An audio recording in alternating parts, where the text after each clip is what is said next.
नमस्कार. आरवण मम्माज किचनमध्ये पुन्हा एकदा तुमचे खूप खूप स्वागत. तर आज आपण बघणार आहोत बदामाचे लाडू. हे लाडू खूप पौष्टिक आहेत, शुगर फ्री आहेत आणि रोगप्रतिकारक शक्ती वाढवणारे देखील आहेत. लहान मुलांना सुद्धा हे लाडू तुम्ही खायला देऊ शकता. तर दिवसातून आपल्याला हा एक लाडू नक्कीच खाल्ला पाहिजे. तर आता हे लाडू कसे बनवायचे आणि आपल्याला ह्यासाठी काय काय साहित्य लागणार आहे ते आता आपण पुढे बघणारच आहोत. तर त्यासाठी इथे मी साहित्य घेतलेलं आहे डिंक इथे मी घेतलेला आहे 100 ग्रॅम, काजू घेतलेले आहेत 50 ग्रॅम, बदामाचा वापर मी ते जास्त केलेला आहे, 250 ग्राम बदाम घेतलेले आहेत, खारीक 100 ग्राम घेतलेला आहे, मनुके हे ऑप्शनल आहेत. तुम्हाला समज दाताने लाडू चावायला प्रॉब्लेम होत असेल तर ह्याची मी पूर्ण पेस्ट करूनच हे लाडू करणार आहे, म्हणजे पावडर बनवून लाडू करणार आहेत. तर मनुके ऑप्शनल आहेत, तुकडे करून आपल्याला घालायचे आहेत, कारण मनुक्यांची आपण पावडर नाही करू शकत. मेथ्या घेतलेल्या आहेत मी 100 ग्राम, रवा घेतलेला आहे 300 ग्राम, हालीम आहे 50 ग्राम आणि वेलची आणि जायफळची पावडर आपल्याला 1 चमचा इथे वापरणार आहोत आपण. तर हे लाडू बनवायला आपल्याला लागणार आहे गूळ. तर इथे मी गूळ घेतलेला आहे 400 ग्राम आणि तुपाचा वापर आपल्याला जसं साहित्य आपल्याला हे पहिलं आहे ते परतून घ्यायचं आहे, तर तसं आपल्याला ते तुपाचा वापर करायचा आहे. तर पहिल्यांदा आपण रवा भाजून घेणार आहोत. तर त्यासाठी पहिल्यांदा मी इथे 2 ते 3 टेबलस्पून तूप घेतलेलं आहे. त्यानंतर आपल्याला जसं लागेल तसं आपल्याला तुपाचा वापर करून हा रवा छान असा मस्त असं परतून घ्यायचा आहे. एकदम मीडियम गॅसवर कंटिन्युअसली मिक्स करत हा रवा आहे तो छान मस्त असा परतून घ्यायचा आहे आपल्याला. तर तुम्ही ते बघू शकता रवा पूर्णपणे मस्त 5 ते 6 मिनिटांमध्ये छान असा परतून झालेला आहे. आता आपण डिंक आहे ते तळून घेणार आहोत तुपामध्ये. तर आता आपण इथे डिंक घेतलेला आहे 100 ग्राम. एकत्र आपल्याला हा डिंक तळून नाही घ्यायचा आहे, कारण हा डिंक आहे तो पूर्ण असा फुलला पाहिजे, म्हणून थोड्या थोड्या तुपामध्ये आपल्याला थोडं डिंक आहे ते तळून घ्यायचं आहे. एकत्र जर की तुम्ही टाकलं तर ते फुलत नाही प्रॉपरली, म्हणून व्यवस्थित डिंक फुलला पाहिजे, म्हणून थोडं करूनच आपण हा डिंक पूर्ण तळून घ्यायचा. तर डिंकसुद्धा तळून झालेला आहे. तर आता आपल्याला मेथीची पावडर करायची आहे. मेथ्या आहे ते तुपामध्ये छान असं परतून घ्यायचं आहे. पहिल्यांदा 2 ते 3 सेकंद असं परतून घ्यायचं आहे छान तुपामध्ये. त्यानंतर थंड करून आपल्याला ह्याची पावडर करायची आहे. तर हे बघा अशा प्रकारे मी मेथ्याची पावडर करून घेतली. तर इथे मी मेथ्या 100 ग्राम घेतलेल्या आहेत. तुम्हाला कडू जर जास्त हवे असतील तर तुम्ही त्याप्रमाणे मेथ्याचा वापर इथे करू शकता.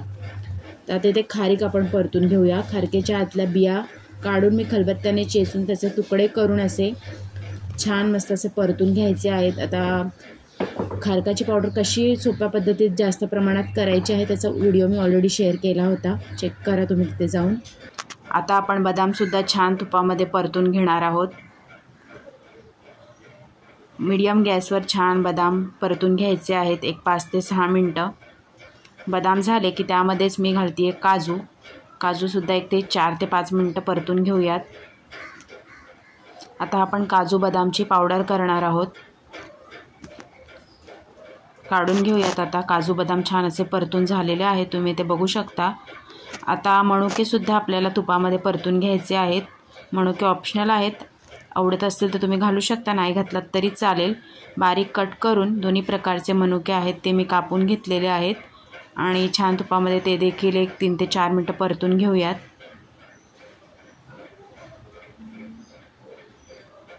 तर सगळं साहित्य आपलं परतून झालेलं आहे. आता आपण शेवटची प्रोसेस करणार आहोत, ते म्हणजे लाडूचं पूर्ण मिश्रण आहे ते तयार करणार आहोत. तर त्यासाठी इथे मी घेतलेला आहे गूळ. पूर्ण लाडू करण्यासाठी इथे मी 400 ग्राम गूळचा वापर केलेला आहे. थोडं करून मी घातलेलं आहे, कारण कोणाला गोड आवडतं नाही आवडत त्यानुसार. गूळ चांगला मंद आचेवर वितळवून द्यायचा आहे आपल्याला. त्यानंतर मेथीची पावडर घालायची आहे आपल्याला.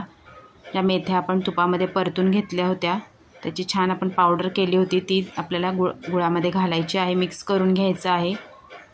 त्यानंतर आता घालूयात खारीक पावडर. सगळं साहित्य आहे ते छान आपल्याला गुळामध्ये तुपामध्ये मस्त असं परतून घ्यायचं आहे मीडियम गॅसवर. आणि लाडूचं सारण आहे, आधी पण मी तुम्हाला सांगितलं होतं, थोडं असं ओलसरच असला पाहिजे, जास्त सुक्का झालं की लाडू वळायला प्रॉब्लेम होतो. तर आता मी घातलेला आहे यामध्ये भाजून घेतलेला रवा.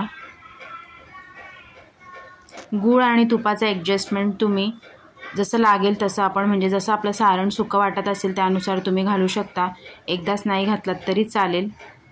आता मी घातलेले आहेत हालिम. सगळे आपण ह्या लाडूसाठी जे जिन्नस वापरलेले आहेत ते आपल्या शरीरासाठी एकदम म्हणजे असं पौष्टिक आहेत.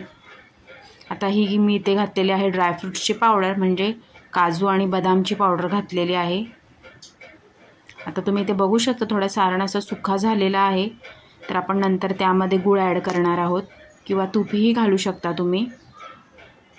आता मी ह्यामध्ये घातलेला आहे डिंक. डिंक मी हातानेच चुरून घेतलेला आहे.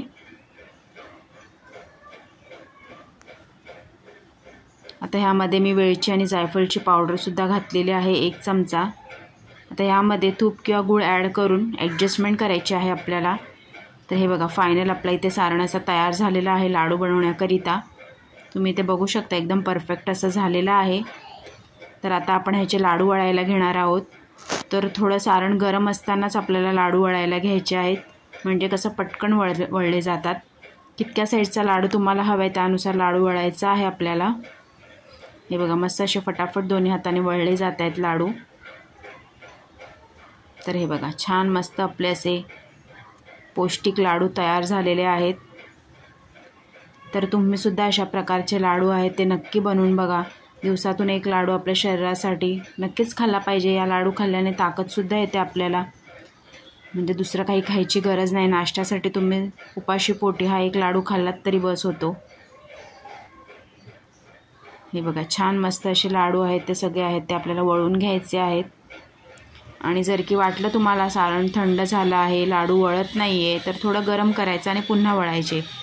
तर अशा प्रकारे मी मस्त असे सगळे लाडू करून घेतलेले आहेत. तुम्ही ते बघू शकता. मस्त हे लाडू आहेत ते महिनाभर टिकतात डब्यामध्ये ठेवले की. तुम्ही रोज हे लाडू खाऊ शकता, सकाळ संध्याकाळही खाऊ शकता, काही प्रॉब्लेम नाही आहे. तर नक्की बनवून बघा अशा प्रकारचे लाडू. आणि कशी वाटली रेसिपी ते सुद्धा मला कमेंट करून सांगा. चला तर पुन्हा भेटूया अशाच एका नवीन रेसिपी व्हिडिओसोबत. तोपर्यंत बाय बाय, टेक केअर.